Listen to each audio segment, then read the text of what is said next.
क्या रहा इस चुनाव में? देखिए, मेरी पहचान विकास कार्यों से जानी जाती है। मैं यहाँ 3 बार विधायक रह करके अपने मंत्रित्व काल में वो विकास कराया जो आज़ादी के बाद कभी हुआ ही नहीं था। आज गांव-गांव में पक्की सड़कों का जाल, विद्युतीकरण, पेयजल की व्यवस्था, जगह जगह स्कूल, कहीं ITI, कहीं पॉलिटेक्निक, कहीं पर समाज कल्याण द्वारा संचालित विद्यालय, और इस तरीके से बड़े पैमाने पर जितने भी विकास कार्य होने चाहिए वो सब इस पटना की धरती पर कराए गए थे। यही नहीं, क्योंकि मंत्री था तो पूरे प्रदेश में लोगों ने मन चाहा विकास कार्य जो भी मुझसे कहा वो संपन्न कराया गया। और यही कारण है कि मेरी चर्चा विकास के नाम पर होती है और साथ ही साथ जनता के प्रति उनकी समस्याओं का निस्तारण और उनका सम्मान।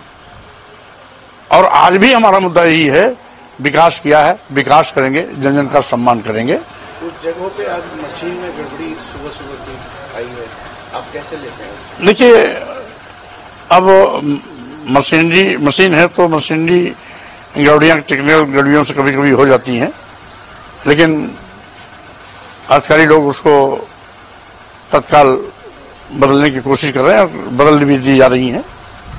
स्वाभाविक रूप से जितनी देर तक मशीन पर काम ठप रहता है, शाम को उतनी देर तक उतना समय उसके लिए और दिया जाता है, इसलिए इसको हम अन्यथा नहीं लेते हैं। मशीनरी पार्ट से कहीं कहीं डिफॉल्ट के नाते ऐसा हो जाता है, इसको और कोई नजरिए से नहीं देखना चाहिए। आज देश के प्रधानमंत्री मौन उद्यान में बैठे हुए हैं, आप क्या कहते हैं उनके? देखिए, क्योंकि भारतीय जनता पार्टी की सरकार सभी मुद्दों पर फेल हुई, इनकी गलत नीतियों से देश का करोड़ों नौजवान बेरोजगार हो गया, महंगाई से आम लोग पीड़ित हैं, किसानों के साथ इन्होंने हक तलफी की, न्यूनतम समर्थन मूल्य तक नहीं घोषित किया जबकि लाभकारी मूल्य देने का वादा किया था। वहीं पर आज इनकी शिक्षा नीति से ग्रामीण क्षेत्रों की शिक्षा बिल्कुल शून्य हो गई है। बड़े पैमाने पर आज ऐसे भी विद्यालय हैं जो शिक्षक के अभाव में बंद पड़े हुए हैं। आज शिक्षा का भी व्यापारीकरण किया जा रहा है। इसके साथ ही साथ लोकतंत्र आज कुचला जा रहा है।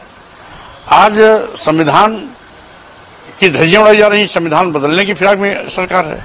ये पहली ऐसी सरकार है जो सरकारी विभागों, प्रतिष्ठानों, संस्थानों को बेचने का भी पाप किया है।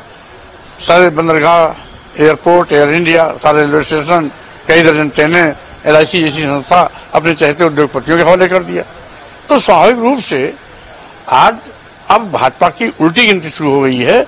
मेरी मान्यता है कि 2024 लोकसभा चुनाव भाजपा की विदाई का चुनाव होगा।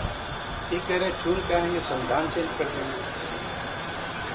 स्वाभाविक रूप से जिस तरीके से अनुसूचित जाति, अनुसूचित जनजाति और पिछड़ों का संविधान प्रदत्त आरक्षण इन्होंने शून्य निष्प्रभावी किया है, बिना किसी लिखित आदेश के, बिना संविधान में किसी संशोधन के, जब उसको शून्य निष्प्रभावी कर सकते हैं तो स्वाभाविक रूप से अगर ये मौका पाएंगे और सशक्त इनकी सांसदों की संख्या बड़े पैमाने पर आएगी तो संविधान अवश्य बदलेंगे, क्योंकि इनकी मंशा पहले से दूषित है। ये दुर्भावनापूर्ण काम कर रहे हैं, ये मनुस्मृति को लागू करना चाहते हैं, यथार्थवादी मानसिकता इनकी है। तो स्वाभाविक रूप से ये है गंदी सोच के लोग कहीं न कहीं किसी भी निचले पायदान तक जा सकते हैं, संविधान भी बदल सकते हैं और देश बेच रहे हैं। तो ईस्ट इंडिया कंपनी से बदतरीन की हालत है, ये देश का सौदा भी कर सकते हैं और लोकतंत्र को कुचल करके हिटलर शाही के रास्ते पर जा रहे हैं। स्वाभाविक रूप से इसीलिए हम सभी लोग संकल्पित हैं कि भाजपा को सत्ता में रहने का अब कोई अधिकार नहीं रह गया है।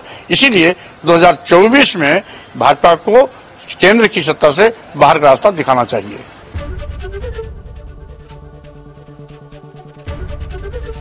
ABP गंगा, खबर आपकी, जुबान आपकी।